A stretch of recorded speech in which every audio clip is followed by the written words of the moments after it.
rising and rolling. They got the game. Customer success is their claim to fame. On the podcast, they light the spark, elevating your skills, creating a mark. Let's dive deeper into the playbook, the secrets they share. No need to look from onboarding to retention. They've found it all. Success is the goal, gonna stand tall. With each episode, they share their views, strategies and tactics that you can use. From challenges to triumphs, they cover it all, helping you navigate when you hit a wall. So tune in now and join the quest. Candid enrollment, put you to the test, empowering your journey in customer success. With insights and wisdom, you'll be the best.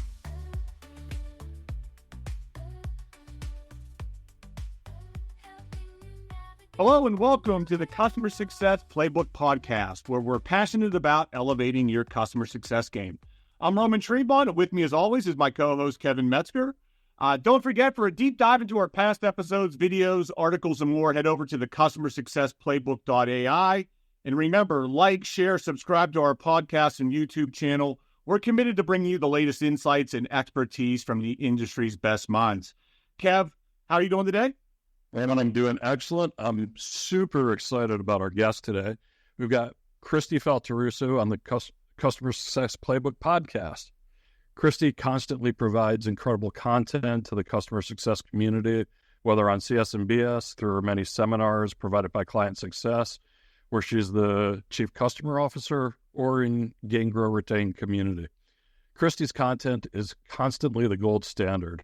In addition to the accomplishments I've already mentioned, Kristi has another podcast called She's So Sweet, interviewing women in the C-suite, and is a founding member of the CS Angel, a community of CS professionals founded to invest and advise startups that grow NRR. You can find Kristi and all of her activities at KristiFaltorusso.com. Kristi, thank you for joining us today. I don't know who this Kristi is. She sounds really impressive, though. You guys made me, I'm like, whoa, who is this person? She sounds amazing. I should have you guys write my bio. It'd be easier to list where we can find Kristi at, Kev. There's so many places we can find her. No, this is so exciting. I'm thrilled to be here, guys. Thanks for having me today. Thank you. We're very excited. We're excited to talk about today's topic. So, as I mentioned, Kristi gives lots of seminars, and the Client Success seminar I was sitting on about a week and a half ago, 2 weeks ago, was deriving insights from data.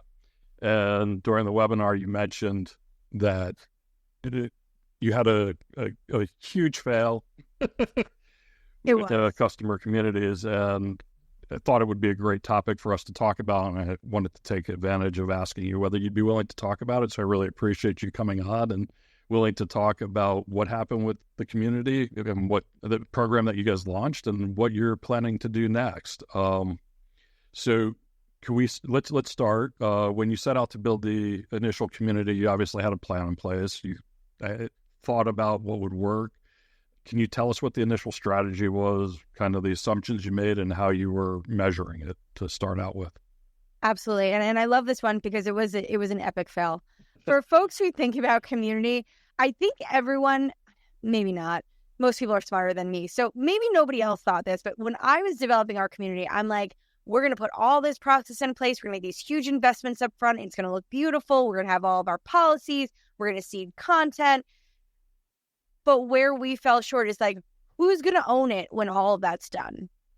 And that's where the fail comes in. So let me rewind. So let me answer a bit of your questions. You asked me, what was the driving objective behind this? Why were we making this investment in community to start? So at Client Success, we are a customer success management solution. So we help customer success teams manage their customer success processes, right? So everything from what we say new to renew, that entire post-initial sales lifecycle. So our customers are customer success professionals. And if there is nothing else to be said true about customer success professionals, they love a community. They love to give and share. They all have opinions about things. They want to share their experiences. They want to connect with other people. And while we've all been parts of open communities more broadly, like Gain, Grow, Retain is, technology agnostic. Then there's a ton of others, right? Like you could be a part of. But for client success, I really wanted to develop a client success community, a community that was just for our customers, not even prospects, not have it open, but just the benefit of being a client success customer gave you access to unique content that wouldn't be found anywhere else, connecting people with similar challenges and like-minded experiences and wanting to just come together. And so that was the initial idea here, it was about building relationships. And that is a core value at Client Success, is building relationships that last. And so we wanted to create and facilitate real relationships for our customers across our board. Now, obviously, that would also give us the chance to create relationships with our customers as well, right? So that was the initial objective. It was really about relationship development with a kind of an anchor on enablement and education, I would say, is like the byproduct of that. So that was where we went out to go build this community. And so we partnered with Higher Logic as our technology provider. And we spent, and when I say we, this became my nights and weekends project. So for me, for months, I built out everything. I mean, even designed everything in Canva, came up with the naming, wrote all the policies, preceded content. This was my baby, because I said, you know what? I can't put this on anyone else. We didn't have a community manager in the organization, but I was convinced that regardless of that, or in spite of that, we can make this work. So I invested countless hours. We developed everything, looked beautiful, did some QA, invited customers into a beta where they came in, they preceded content. So we had early adopters in the community. That program went really well. We launched it. We had this huge communication out to our customer base to draw them in. And I will tell you, the only thing we did well after that was collect product feedback. We didn't nurture it. We didn't have anybody internally who was owning it. And the things that we were measuring here was obviously engagement in the community. So looking at how many of our customers overall at a contact level were part of the community, how many of them were active, what was their contribution, what was the percentage of penetration in each of our customer accounts. So what percentage of the contacts that we had access to in each of those customers, were they using it? How was there a direct correlation between engagement and adoption in the community tied to their product and the partnership overall? So we were doing all the right things. If you saw what I built, you'd be like, Kristi, check all the boxes. I didn't miss a beat with this. But what happened was I couldn't own it over time. I'm our chief customer officer. I do so much in the weeds anyway, and I'm happy to, because I don't think I'm above anything. And it's always an honor and a privilege to do that work. But I couldn't maintain it, right? So it was the thing, if there isn't an owner, then nobody owns it. I tried to hold everyone accountable to its success, but because there wasn't one person accountable to it, it was kind of oh, well, this person must do it, or they have it, or they got it, right? And so nobody did anything. Invited all of our customers there. And so what happened was a handful of them stayed engaged, and the only customers the new ones that would come back into the community were those that wanted to provide product feedback, because that's where we were collecting it. So our product team is leveraging that for our customers to submit product ideas and for them to use upvoting and comments and communication from a product standpoint. But outside of that, we weren't leveraging it the way that we had intended. We weren't engaging with customers. We weren't continuously feeding that content. We weren't pushing new customers into it.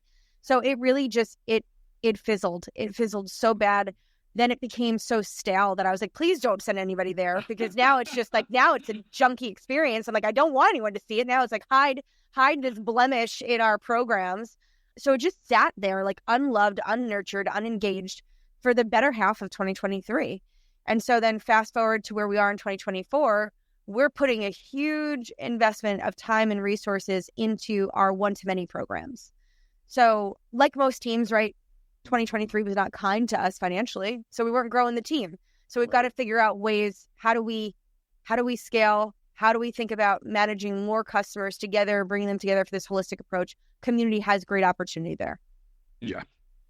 Kristi, when you were coming up with the idea, or the team was coming up with the idea, it sounds like it was you, but I'll broaden it out. Was there a sense of what was the community for your end users and customers before that? Were there events? Were they saying to you, Kristi, I want this, or where did this kind of come from? Yeah. So, yes. And when I say it was my thing, I did get buy-in from everyone else, but I had to own it and build it, because it was Kristi, if you want this, you build it, right? You have to say, I'm okay. But yeah, our customers had been asking for this. So one of the programs that we run at Client Success is our Customer Success Leadership Boot Camps. So Kevin, I think you've got some exposure to those, but basically we run these webinar series that I get to host. We run them 1 month every quarter for every Tuesday in the month. So every quarter could have 4, could have 5 different episodes in that series. And we've recorded 36 hours of that content so far. And each of these episodes is unique content taking on challenges that customer success leaders and professionals are faced with, right? So everything from how do I design a health score? How do I build a community? How do I build an engagement plan? How do you do anything, honestly? Like, how do you engage cross-functional teams, right? So whatever it is, we've got 36 hours, unique content. And what happened was all of our customers who would attend these was like, this is great, but now what? Or, Kristi, this is awesome, but how do I do these types of things in client success? Because when I design these programs, they're platform agnostic because that's the intention, right? This is community content that I create for the broader community, not just client success. But now our client success customers are like, cool, now show me what you do in client success. Make this real for me. And so that was the initial ask of our customers is like, bring us together so we can now do what you've told us to do and ideate together and build it and test it and have conversations around it. So that's where it started. And we were going to build it on LinkedIn, but then nobody liked that idea either. So I'm like, okay, great. Well, like, how do we own our IP and this community? And that's kind of where that idea was built from. Yeah, we tried this at a company I was with Kristi. And the reason I asked, we started with an advisory board, okay, and so the advisory board said, and our advisory board was with our main points of contact, right? So the people that we interacted with the most. They said, you know what? We like this advisory board. You should extend this to a broader community, right? It was the same kind of idea in a way, except trying to identify the right users to a community became a challenge because there was higher level people that wanted no part of it, right? So there were end users that wanted super tactical, like technical guides, and that was fine. And then there was like a business users that. So for a challenge we had initially was identifying the community, like who's our target audience. And we started big and it ended up missing everyone, right? Like oh, it's everything. And then it was nothing, right? At the same time. And then we did that too. Yeah. And then it became a sort of the same thing you said. We didn't have anyone that solely owned it. And it became a, hey, product, are you engaged? They're like, well, sort of. And then, are you engaged marketing? Sort of. What about you ops? I don't know. I'll check in once in a while. And it became this like graveyard of just old stuff. And it was such a challenge. And then we added on top of it, we made it super hard to get engaged with the community. So like you had to log in and have I'm like, this is so hard. Like, I don't want to log into it. It's so hard to get into this community. What are we doing here? We did keep the advisory board though. And so we were able to scale that out. And so while our big community idea never got off the ground, and luckily we didn't invest a lot in it. So it was like a low cost fail. We're able to kind of spin up like that advisory board concept and expand it out to our products and different services and platform. But even those, we had to have people that it's a full-time almost gig to keep people engaged the entire time. So did you? Yes, absolutely. Right. Yeah. So Kristi, you're going to launch again, right? I had the impression you're going to redesign and launch. Yes, so I've already done the redesign. So I should also mention that during this time in 2023, where I had the community live, Client Success went through a rebrand and a redesign. So then also now I have this whole like new look and aesthetic of our website, which looks beautiful, new colors, new branding, and our community, which was already dead, also was outdated because it didn't match the aesthetic of our new branding. So so we have now rebranded and we are starting little by little to bring people in with like certain specific initiatives. And so we're baby stepping it while I work to kind of realive it with the team here. So yes, we've gone through the rebranding, but we're getting ready to prepare for a relaunch probably by the end of Q2. And the big thing on the relaunch is, I guess you've got somebody who's owning it now. Yeah, I wish. There will be more accountability. So there won't be anybody internally because I couldn't hire anybody. Just going back to like why I needed the community to begin with was to help me scale because I don't have the ability to hire more people. So community wasn't getting ahead. So what we are doing though is we do have different levels of accountability for folks in the business who are bought in, who have their specific programs that are orchestrated through community. So it's almost requiring them to have some ownership because let's just put it this way, for example, like beta programs with our product team. Beta program groups are now set up as private groups in the community platform. If we are doing a webinar series, each webinar track will have its own preceded content for conversations. We do leadership workshops that we do once a quarter. Those leadership workshops, because they're topic specific and have unique attendees each time, those have their own private groups to continue that dialogue and ideation. So we're using community as almost kind of like this like epicenter for all of these micro programs that we're working on to start to infuse life into it. And then we can kind of figure out, well, how do we open this more broadly for just ongoing dialogue and communication? So we figured that was a realistic way for us to get a resurgence back in it. Did you get any good ideas from the first wave? Like you said, there's some product ideas in there. Did you get anything of value from the first launch, or just so like all of our product feedback goes into community. So like that is the one thing that has been successful. Like our product team is in there engaging with folks. We see the upvotes. We do our exports. We use all of that for our product roadmap. Like ton of success with that one specific use case. But if you go into all of our other channels and categories, it's like crickets, literally. Yeah. Like I got to go clean out the cobwebs at this point. Yeah. Yeah. Now, if you're doing it again, what would you like? If you're starting over, like I know we're doing phase 2, but like if you had to redo phase 1, Kristi, how are you doing it differently second time around? If I was doing phase 1 with exactly what I had when I launched, I probably would have created a Slack group. If I'm being very honest, I would have done something much smaller, much easier, just because again, the idea was relationships and bringing people together in an easy way. You know, you guys mentioned it. I mean, we do have single sign-on, so like we don't need a password, you don't need all this stuff. So it is easy for them to come in. It's a subdomain on our domain where they go to community.clientsuccess. But like people aren't in there, right? People live in Slack, people live on LinkedIn. So like I think thinking about it now, because of my lack of resources and the ability to really, really, truly invest, I probably would have done something easier and just created like a little Slack community for our customers to let them have that dialogue and engage there, to be honest, just because it would have been lower calorie for me with lower expectations on our teams. Yeah, that makes sense. And so from an investment standpoint, when you put the time in, you put all the effort in, and you got to a certain point, you're measuring results, you make the determination it's not going the way you want. I imagine you got to go back to your team and your management and kind of communicate with them about where it's going and what's happening. Can you talk about that process and feedback you That's got fun. there? That's fun. Okay, so here's the cool thing about where I do work at Client Success is that I do have the ability to take risks and fail. It's an organization that allows me to embrace that, because if we don't try and test things, I'll never know what could work, and we'll always be doing the same things over and over. So I will say our leadership always gives me the autonomy that like if I want to go run with something, even a crazy idea, they really do empower me to go and do that. So when these things don't necessarily work, as long as I come back with learnings and feedback and ways to pivot and to rethink what we've done, the learnings in itself is enough sometimes. Now, not always, and I still have to justify monetary investments. Of course, nobody's off the hook entirely, but we are doing the relaunch to see if we can recoup some of what we did.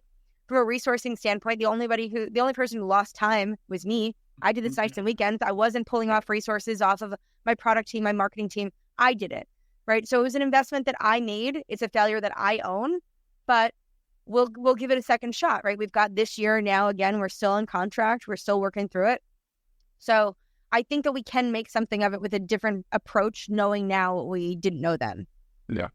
One of the things you're talking on a life lesson here thing with my kids and my teams. One of the things I'm constantly communicating is the only true failure is when you stop trying. If you give up, then you failed. If you look at it, figure out what lessons you've learned, and then try again, it's not a failure. It's just, okay, we made a mistake here. We learned something. Let's figure out what's next. So. Well, it sounds like you're a better father than the house I grew up in, because there's no failure, right? Like everyone was perfect. You strive for perfection. We grew up crazy. So no, I really do appreciate that. And that I do believe that like creating an environment for that type of work allows people to be really innovative and to grow. And I would say the only failure is not learning, right? Yeah. So not even not trying. Like I'm okay, fail all day once, don't make the same mistake twice. But as long as you've learned something and take that learning with you, I think we're okay. And I learned a ton about this. I learned a ton about myself as well. But I learned a lot, and we're gonna do it differently the second time around, and we'll see what results that yield for us. So, Kristi, the second time around, I know you mentioned some stuff earlier.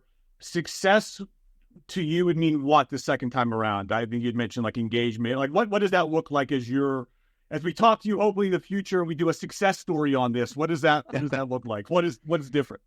Okay, so our initial metrics are similar in the sense, but we've got better realistic ones, I'd say, this time around. Mm-hmm. At this point, what we are targeting is of our top 3 customer segments, 85% in our top segment of logo representation in the community. So now we're just focused on like 80%, at least having one person from 85% of the logos that sit in that segment. As we drop into the segment below that, it's 75, and the segment below that, we have it at 60. So we've got realistic expectations around like logo penetration represented in there. And our bottom tier customers, we'd love for them to be in there. So, I'm not holding my team accountable to that given the sizes and the resources that they themselves have in their business. So I think that is realistic just to get folks engaged. And so what engagement looks like for us is at least weekly activity in there. And activity could be liking a post, posting something, a comment, an upload, right? Some interaction, not just a login. There has to be some contribution into the community. And like I said, for me, I'm okay if it's a thumbs up emoji. At least it shows that they are engaging with the content that's there. Yeah. Now, from our product standpoint, we are looking to see if we can increase the number of contributions there into the product feedback. So they have monthly averages of their contributions and engagement on that part of the community. We're looking to increase that. And so we are waiting to get some concrete metrics on how we'll be measuring that. But I think we're just looking at it more realistically. Initially, it's like we just want people present and we want to start to just foster some dialogue and some engagement there to start. That will evolve, right? I said we're trying to relaunch by the end of Q2. I imagine that those are the metrics that we're looking at for Q3. Those will change for Q4, right? So hopefully if we get to that first set of goal achievement in Q3, we can evolve that and have different expectations for goal 4. The one other thing that we're doing differently this time around is that we're soliciting customer owners as well. So we're trying to find customers who want to really be the pioneers and drivers of this community, right? It's a community that we are creating, but for them. So we want to take them or invite them to have some ownership in this as well. So we're trying to find some customers who want to lean in as community managers who will be actively there to foster that dialogue and that engagement amongst their peers, rather than it being a client success-driven initiatives. And so we're excited to see how that will work for us as well. Yeah. How are you driving that? So how are you kind of driving the engagement and the desire from customers to come and participate? To step into that. Yeah. We definitely have some of our customers that are just big advocates. And so we're starting with them. We track advocacy pretty closely at Client Success. It's easy to do using our software. So we use that to just keep track. So we've got a bunch of customers who almost always raise their hand for every beta, for everything. They want to speak at the events. They're always at our event, right? Like they are just huge advocates for us. So we're starting there because no better place to go than the folks that already love your brand. They're connected to your people. They're connected to your product. Let them be the ones who are trying to get other customers as excited and seeing the value as they are. So that's where we're starting. We've got a few people that have expressed interest right now. I think we're trying to figure out is like, what will that look like from an expectation standpoint, right? Because they have a day job. I'm not paying them. Yeah. So I'm not trying to take them away from the work that they have to do. But for some people, this is the work that also is very fulfilling for them. And every day we should all be finding our passions and connecting to that. And so for some of our customers, being able to own something like this could very much fuel them personally and professionally. Yeah. Well, it's like if you ever been to like a Salesforce event, Kristi, it's like, that's like to me, like where like community, like people are wearing like the Trailblazer hats and like and I'm like, do you work at Salesforce? We're like, no, I just use it. I'm like, holy. I mean, like, I feel like the equivalent of Salesforce community is like the Swifties. Like, talk about like a diehard community. Like, that's the same. So if you're a Trailblazer, you probably have a kid who's a Swiftie. Because there's some parallels. Say negative about either. Like you say, oh my gosh, no! Oh no! If you talk about Taylor, no way. They will come for you. Beyonce has her group, her little beehive too, and so like yes. But like you have like these uber fans of people that just like love and connect. And it's crazy. I've never felt the way that Salesforce people feel about Salesforce. I've never felt that way about technology. Maybe one day, but it is super cool what they've built. And, I don't know. I will set realistic expectations for myself and say, that's not what we're aspiring to be, right? Like, I don't need to be Taylor. I could be some like singer at a dive bar somewhere and feel like really okay with that. And like that would be a win for me. Like, let me go and play my music part-time at a dive bar where 7 of my friends show up once a week. Yeah, the fans enjoy it. They get a good time. You get some regulars coming back. I'm a cover band singer in this analogy. So I'm not even writing my own music, but I like to sing other people's songs. They come along. It's fun. Everyone enjoys themselves, has a good time. So that's what I'm trying to create, right? Like because I have to be realistic here, right? I don't have resources. Trailblazer, yes, when it started, it was with one person, but they have an army of people. An army. Their community team is like 100x my entire company size. So like crazy. And they've made huge investments and good for them, but they also have the customer base to draw from. So that's not who we are. That's not where we are. So I'm also trying to be really real with like what is possible for us today and tomorrow. Yeah. Well, I will block off San Francisco for you guys to have your next event then. I'll wait a little bit. So we'll hold off on booking the entire city then for now. So, Kristi, tell us a little bit about it. Kev, you're okay. I'd love to hear a little bit about the platform. I know we've talked about getting the community for it, but for those in our audience that may not be familiar with the actual platform itself, can you tell us a little bit more about it and maybe some things that are on the roadmap that are coming? Okay, wait. Are you talking about for the platform that we're using for community or for client success? Client success. Okay. Yes. Okay. Great. I was hoping that was going to be the answer.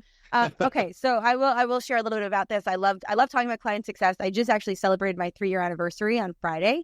So I'm very excited about that. It's been an amazing journey. So like I said, client success is a customer success management platform. And so we help customers manage that entire post-sales process. So whether it is your sales to CS handoff, through onboarding, through that adoption and change management stage, through advocacy, renewals, retention, growth, all of that. And so we definitely heavily anchor on some core parts of our functionality, things like an engagements module that allows you to track all of your engagement with your customers, whether that be through email, through call, through meetings, exchanges, chats, all of that, because at the core, that's what we want to look at is like, what does that engagement look like with our customers? Our health scores that allow customers to lean in and create custom ways to measure health across their customer base using a variety of data points.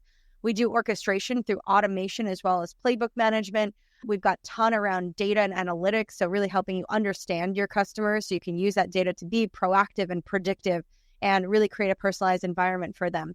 Now, the cool thing about where we're headed is that, like every company right now, we're really going heavy on AI. And so for folks that are familiar with the customer success platform industry, you've got a bunch of big players in this space, right? Like we're up against like folks like Gainsight, and then you've got the Tatango Catalyst merger that just happened, Churn Zero, right? So you've got a lot of technology providers that have been in this space for a long time, as we have. We've been around for 10 years. So it's not like we're new. We're not the new kids on the block. We took a different approach to what we were focused on.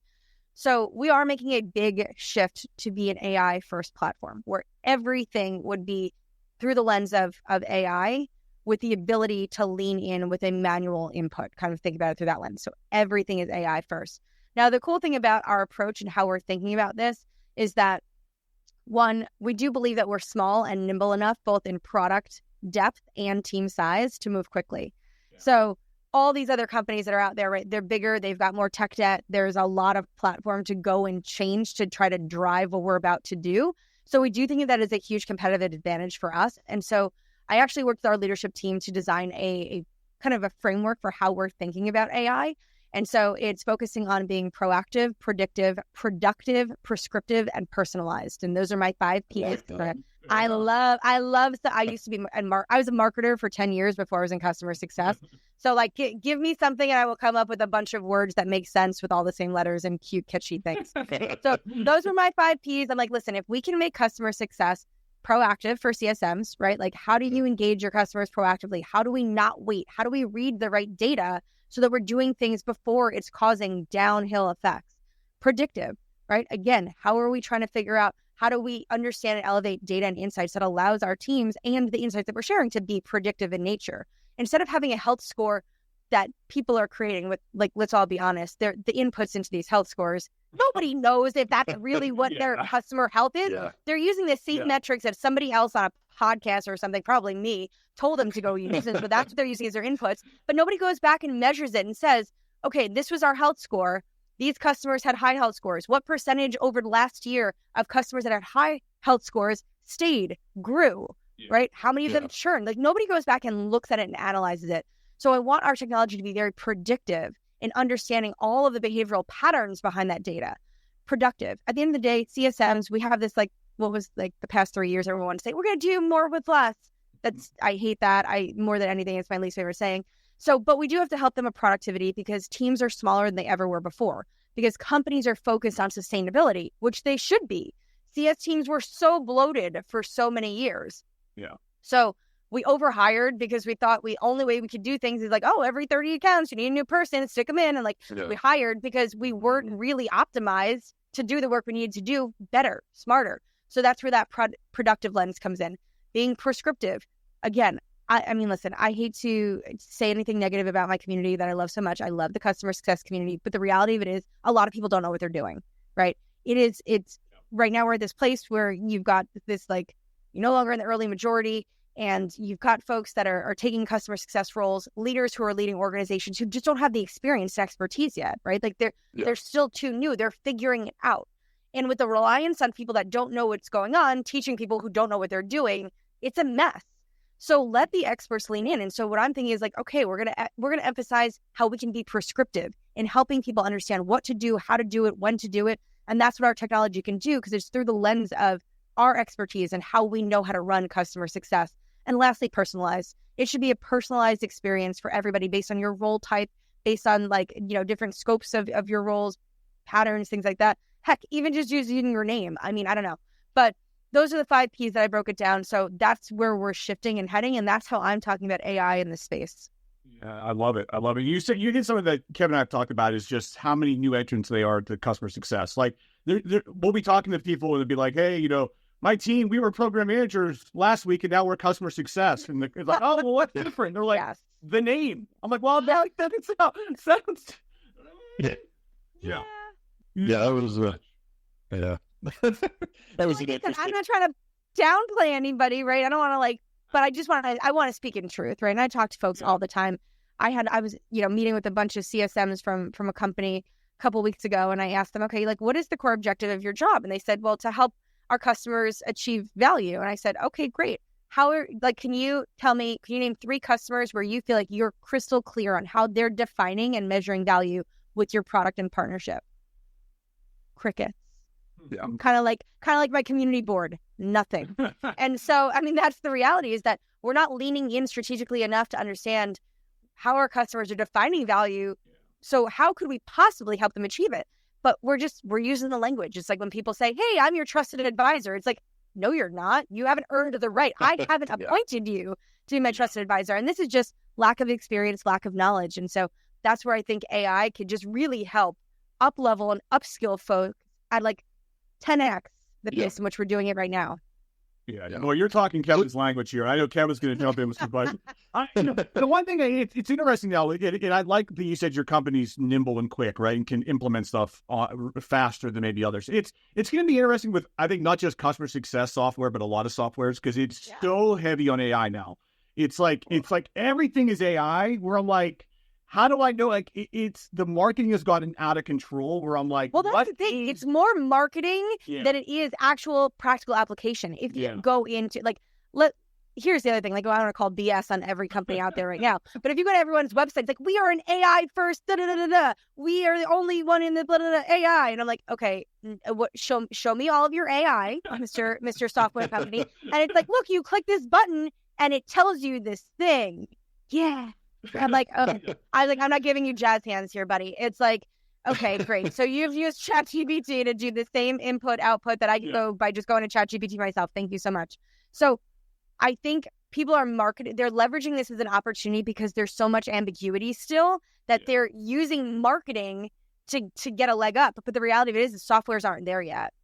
Well, I think there's a couple of things that are coming, and I think what you're describing is good. But I think one of the big things about AI, and one of the advantages that are possible is as you keep gathering customer data, one of the things, especially, I've been in enterprise software for most of my life. So especially with enterprise software, enterprise customers, where you've got a lot of turnover in the business, now you don't lose all the customer information.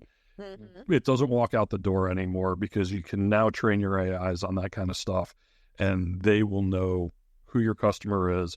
And you don't have to go back and try and find meeting notes from 3 years ago about whether or not this conversation occurred the way the customer thinks it occurred or whether it occurred the way your company thinks it occurred. So I think that's a huge advantage coming down the pipe. The other question I did have with you with prescriptive, when you're saying you're being prescriptive, so are you coming in then with a team of consultants to your customers when they're implementing to help them understand how to use the prescriptive functions within their playbook? I mean, I'm assuming you're going to call them, in my head, they're called playbooks automatically once you say, hey, this is how you do it. So is that kind of how you're looking at it? Hey, we'll help you build your playbooks for in particular whatever your company process is. We can help you define it as a prescriptive model. So that would be a playbook the way they exist today in client success, right? Like we call them success cycles, but you can go in there and design a success cycle that could be automatically or manually triggered at any point in time, right? So there's data triggers, there's behavioral triggers, there's date triggers, right? There's all kinds of things that actually trigger this thing to run at that time. What we're thinking here is that even when we create those playbooks, like there's probably like 2 playbooks, I would say maybe 3, that I would say shouldn't be run by AI because they're going to be unique and prescriptive to your business, right? Like your onboarding playbook, your renewal playbook, and maybe like, I don't know, like an offboarding playbook because there's like data and sensitivity and things like that. I think those are 3 that like your company should have a POV on how to do this and what exactly those steps and activities are. But what I'm talking about here is, let's just say it's M&A, for example. That is one where it's like, I'm not saying it's so generic, but I can be the engine on the back end of client success, helping with our product team to say, when there is M&A, right, here is how a customer success professional should be handling that. And so the idea here is to use AI to go and create these prescriptive behaviors. So if one of our customers put an input that their customer was just acquired, let's just say they use it as like a pulse reason code, we would detect that they have now labeled that pulse and use the tag M&A. Great. Our prescriptive engine would then come and tell you and say, hey, Kristi, I see you just marked this customer through M&A. Here's what you should be doing to navigate the risk there and capitalize on the opportunity. And so we're using AI based on inputs to say, go do these things, right? And so we don't need our customers to go feed that. We know what to do when there is an M&A in a process, right? Like these are playbooks that I've written for the industry that I've put out there. Like, and it's not even my playbook. This is even just what to do. These are best practices. You can go into ChatGPT and say, I'm a customer success professional, right? You give a good prompt. I'm sorry, if you know how to write prompts, you don't need anything. Like you're just going into ChatGPT. But I'm saying it's like those type of prescriptive things. So there will be a manual component because there should still always be human override in all cases. I don't think that the robots should take over just yet. But the prescriptive has to take the work out of it, right? Like this is where we have to be able to tell and guide people what to do, when to do it, and how to do it fast. And that's the real value to having technology do that for you. Awesome. So I'm going to go back to community for a minute and ask the AI question related to community. So from an AI perspective, I think one of the advantages, and I didn't know this when I think I sent you a pre-question. I didn't know you were kind of going down this path when I asked it, was do you see AI as helping as a moderator or anything like that? How do you see AI playing in community kind of going forward? Okay, so this might be like, some people might not like this, but I think if you're going into a community, there's different types of engagements, and AI should be able to read and decipher. But if you're going in there and you're asking for somebody's advice on something, maybe that's something that you're waiting for a human to come and contribute because you're looking for someone's advice or you're looking to build a relationship or you're asking some other question. But I do see value there if you go into community and you ask a very specific question, whether it be about product or process.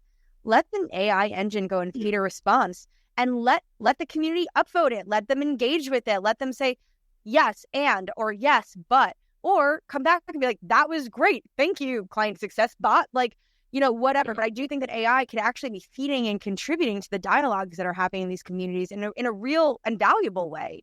So I think it's just understanding to train AI, like, now's not your time, buddy. Sit down, right? Or welcome to the conversation, AI. Yeah. So it's those types of learnings that I think we still have to figure out. I'm not an AI expert. These are just my opinions based off of what I would love it to do one day.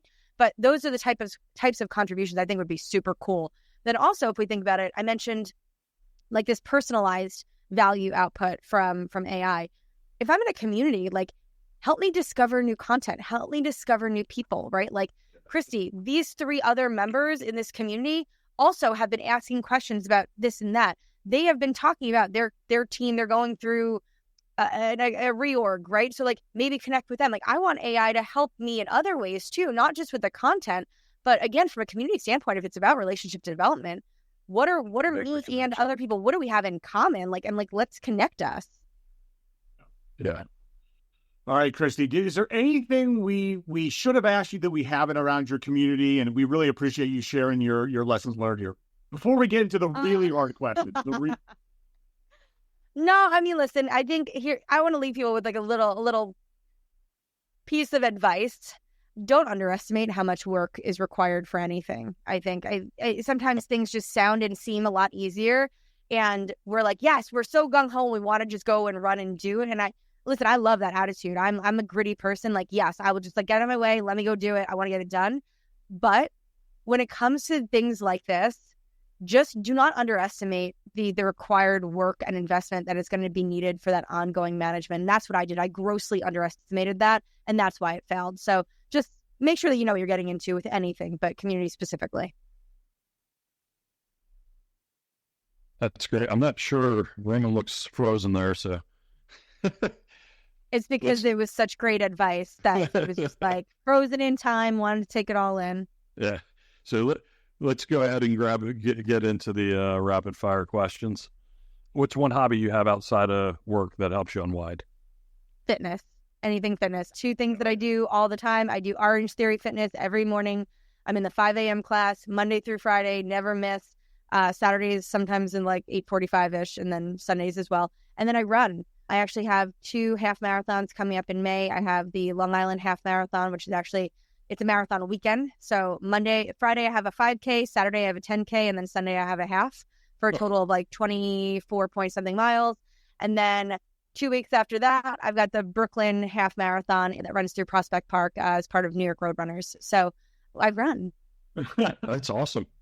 I did Orange Theory for a while. I've moved over to F45. That's my. Oh, you abandoned me in our little splat point here. I did. It was 2020 that kind of took me away from Orange Theory, and when That's fair. Yeah, I started back at a CrossFit after that because they had little gym around the corner, 12-foot boxes, lots of space, and then after I realized my body wasn't quite ready, wasn't quite keeping up with the CrossFit, I went over to F45. It's a similar exercise program. Yeah, that's awesome. So are you early bird or night owl? Early bird. I'm in bed by 9 o'clock. Nice. Every night. Like, I can't be bothered. But I'm up every day between 3:45 and 4 a.m. every day, like clockwork. So yeah, early bird for sure. Favorite sport to play? Running. Yeah, I'm gonna have to say I have to stick with running because I haven't played a sport in a long time. When I did do sports, though, I did play tennis. I played softball. Those were my sports. I wasn't good at either of those for what it's worth, and I swam competitively when I was younger. So swimming, tennis, and softball all played very horribly at. I was just there more for the social aspect of sports. Didn't get to be my preferred. Running would be your preferred. And you haven't jumped into the pickleball craze at all yet? Okay, so my boss, Dave Blake, who's our CEO, he sent me a pickleball set for my 2-year anniversary at Client Success. I just celebrated 3 years. And our neighborhood just started opening up pickleball courts. So my husband and I, because we're in New York, so again, we have some seasonality here. We don't get to play outside all year long. we did make a commitment to ourselves. We've got some big races coming up, but this summer we do have plans with my daughter and her friends. She's 16 that we're going to go play pickleball this summer. So I haven't, but I'm excited to. You got to jump on the bandwagon, Kristi. Everyone's doing it. Listen, I'm totally in. Like, I am the most influenced person out there. So if you tell me everyone's doing it, sign me up. Like, you get off a bridge, I'm following you. Like, I'm in. So yes, I'm going to get into pickleball. That's our summer thing that we're going to do. Awesome. Nice. Maybe you'll have to come down to Atlanta for the end of summer pickleball tournament that we put on. I would absolutely. Let me practice, though, because I'm also very competitive and I don't like to lose. You already beat us stamina-wise if you're running that much. I know that. So stamina-wise, you got us. So I don't know. I heard the court smaller than tennis, so I think I could do it. All right. So now this was the question you had a problem with before the show. Favorite book? Oh my gosh. Okay, I'm gonna do like my favorite book that like I read as a teenager that will always stay with me for forever and ever and ever, and it's actually called Forever by Judy Blume. And it's a romance story. It's like a coming of age story of like young love, high school into college, and like first times and first experiences and all of that. And it's one of those books that like I read at like 15, I reread it at 16, reread it at 17. It was just like such a book that really resonated with me as a young teenage girl. And like I'll always look back at that book with like such fond memories. And so while I have a huge bookcase over here of tons of like The Advantage and like how to do hard things and all of the, all of those books, Atomic Habits. I'm going to have to go back to this book. And listen, I have a great little pile there. Those are some of my favorites, but I'm going to have to go with this. Judy Blume, she had a huge impact on me as a teenage girl, so that's what I'm running with. Awesome. I love Judy Blume, but I love Atomic Habits too. I'm a huge Atomic Habits fan, Kristi. So Atomic Habits is the third book from the bottom for anyone who is visually looking at this podcast. If you're watching it, I'm pointing at my book stack. It's the third one. It's the beige one. Listen, as a 4 a.m., wake up every single day, go to the gym at 5, make my bed every day, eat breakfast the same day. Like, I mean, I am so, like, my life was designed organically around Atomic Habits. I was doing Atomic Habits before I read the book, and then I was like, oh, this is like not new. This is okay. Okay, validating. Yeah, no, it's great. And I just watched the masterclass. They have a masterclass. James Clear does a masterclass on Atomic Habits. So if you haven't read the book, the masterclass is awesome. It's like the entire book in like 9 8-minute videos, which is awesome. Really? It is great. Yeah, it's awesome. Oh, okay. So I liked the book. Book was good, but I want to go back and watch it. I like the book. And I guess last question, is there, where can our audience find you that we might not have already talked about?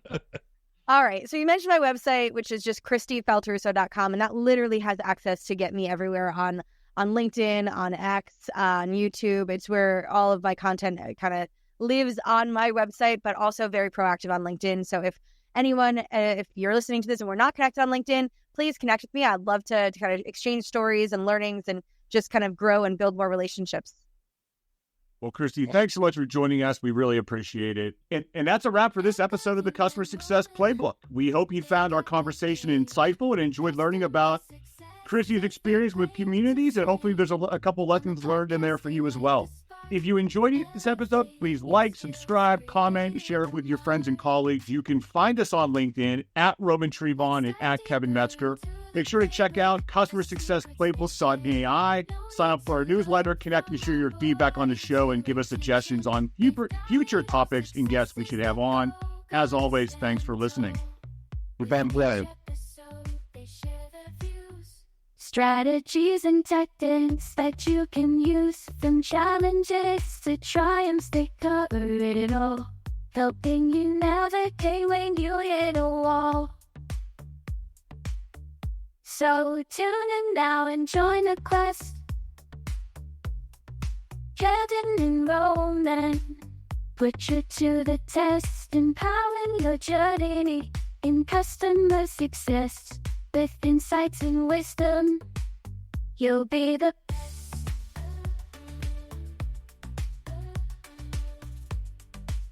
Help you navigate when you hit a wall.